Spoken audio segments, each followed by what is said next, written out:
Hey everybody, happy Friday. It's November 5th, 2021. I am Dr. Joel here in the ankle and foot pain relief stay active group. Today, what we want to talk about is tarsal tunnel syndrome, okay? I know a lot of you have foot pain. That's why you're in here. You want to get back to being active, and a lot of times people have something that is called tarsal tunnel syndrome, and that can be mistaken for other foot issues, such as posterior tibialis, tendonitis, and sometimes even plantar fasciitis. So sometimes you may think you have those, but you really have tarsal tunnel syndrome. So before we get started, I'm going to give it a little bit of time to see if anyone joins us live. So drop in the comments if you're watching live or if you're watching on replay. That'll get this out to more people that may need this information. Feel free to share this group or this information with anyone. We'll welcome them in here with open arms. We want to see people getting their foot and ankle pain resolved, getting back to activity. All right, so I'm Dr. Joel. I've had plenty of foot pain in my lifetime, plenty of foot issues, from plantar fasciitis to sprained ankles to anything in the foot area, right? Stub toes, turf toe, all that stuff. So today we're going to talk about tarsal tunnel syndrome. It's actually something I've never had personally, but I've treated a lot of people with it, and so there we go. All right. So what is the tarsal tunnel? So first off, let's talk about the tarsal tunnel. That kind of may sound to you similar to carpal tunnel. So in the wrist bones, before you get into the hand, those are called the carpal bones. And there's a little area for nerves and blood vessels and muscles to come in there. And then there's a fascia type tissue called a retinaculum coming across here, and that is the carpal tunnel. So in the foot, we have the tibial tunnel, all right? And so that is on this bone, this medial malleolus, it's called. It's that bone that sticks out just above the foot on the inside. And we have the posterior tibial nerve comes down and around that, along with muscles of the foot, the posterior tibialis tendons in there as well. And then there's a retinaculum laying over it like this. So things can get squished in there. And when that nerve gets squished, we call that tibial tunnel syndrome. Sorry. So that's coming right here on the inside of your foot, and then the nerve goes down the inside of the foot and into the toes. All right. So if you have any issues with pain on the inside of the ankle and through the inside, the arch of your foot down into your big toe and second toe, that may be tibial tunnel syndrome, okay?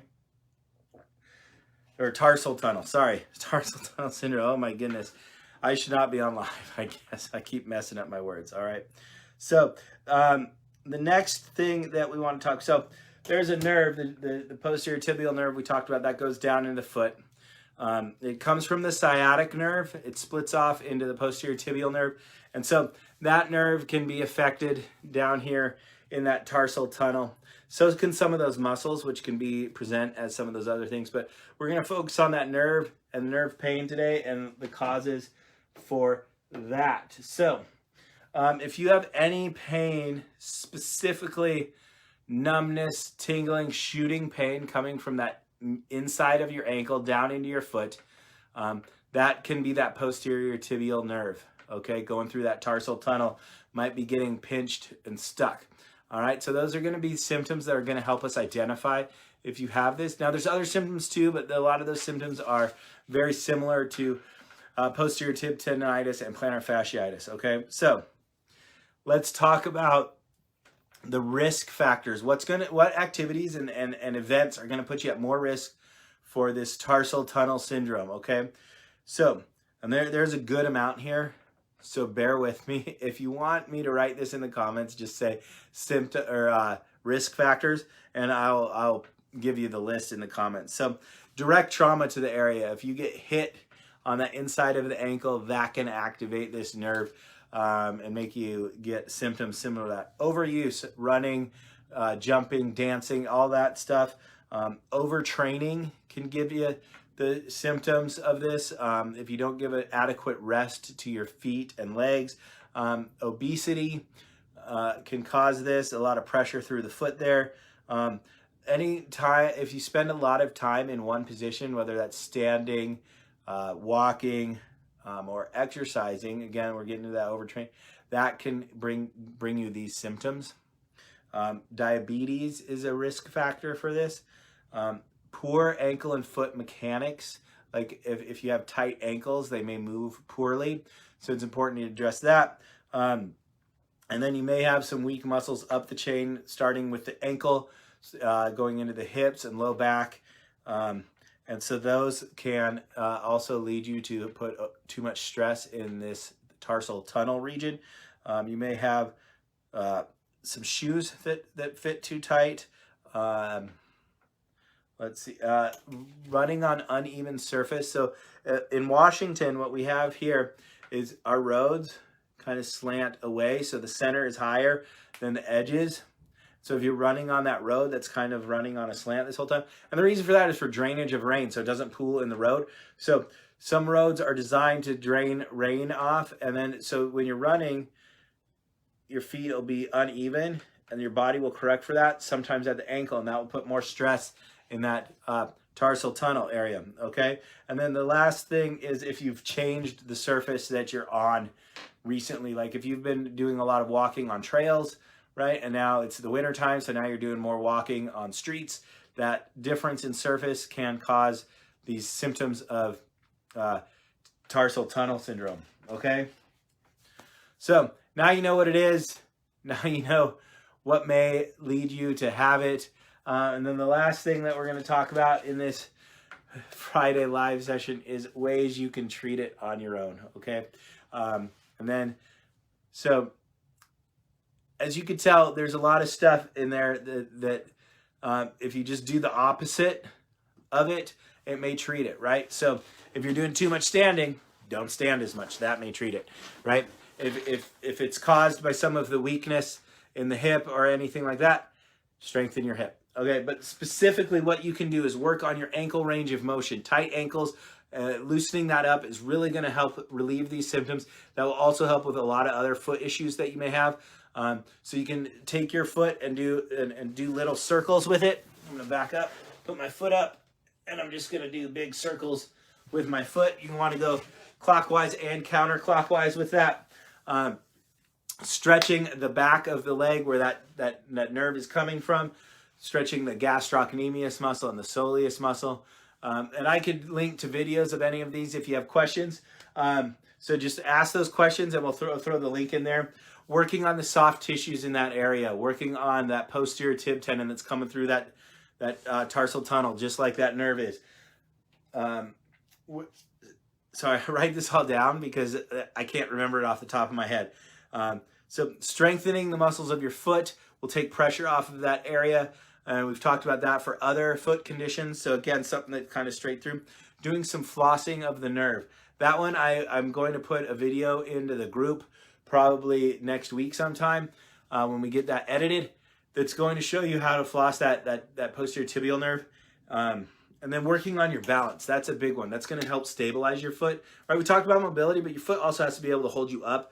And if it's too much, then and if you're not trained for balance, then doing any of those activities, such as, walking, standing, anything, that's going to be too much pressure on your ankle. So we got to train that up, all right? And then the last thing that we want to talk about is addressing that irritability, right? So things that may help, and everyone's going to be different here. You may try ice, you may try heat, you may try a warm bath, any of those types of things, whatever makes it feel better. Stick with that. If you haven't found something that makes it feel better, try those, okay? So again, give us, ask any questions about this as you have. It's a lot of information, a lot of stuff, a lot of risk factors, an interesting mechanism of how this affects your foot health, and then some interesting ways to self-treat it. And self-treating doesn't always work with this. Sometimes your ankle bones and your foot joints and stuff are too tight to do self mobilization, and you do need some help. But we try to do it on your own. So if this is something you need more help with, man, reach out. I'm happy to help you all with this. All right. So again, tibial or tarsal tunnel syndrome affects the tibial nerve, right? It's all in the foot. It's going to be pain along the inside of that ankle down, maybe all the way to that big toe or anywhere in that area, parts of it, not all of it or all of it. But something that affects a lot of people, right? Depending on where you look at your sources, it affects up to 200,000 Americans a year. That's not a huge number, but a majority of those people are active. So if you're in this group and you're trying to be active again, this is something that may be affecting you. And this is something that's often misdiagnosed, right? A lot of people miss this. They call it posterior tibialis tendonitis, which is very similar but different. Some people call this plantar fasciitis. Some similarities but different. And each of those is going to have their own subtleties in getting better. So if you're treating plantar fasciitis but you have this tibial or tarsal tunnel syndrome, you're not going to get better, right? If you're treating posterior tibialis tendonitis but you have this nerve entrapment in that tarsal tunnel, you're not going to get better, right? So it's something that needs to be diagnosed successfully, and so you can get better. All right. Hey, you guys, thanks. Happy Friday. I know there's a lot of information, so if you have questions, just ask. I'll try to clarify some of this stuff. It's a short amount of time to give you guys a good amount of information. So that's it. Reach out. You can always reach out in the Facebook group here, or if you're online, you can email me, Joel@bodyfixpt.com. Take care and have a good one. Bye-bye.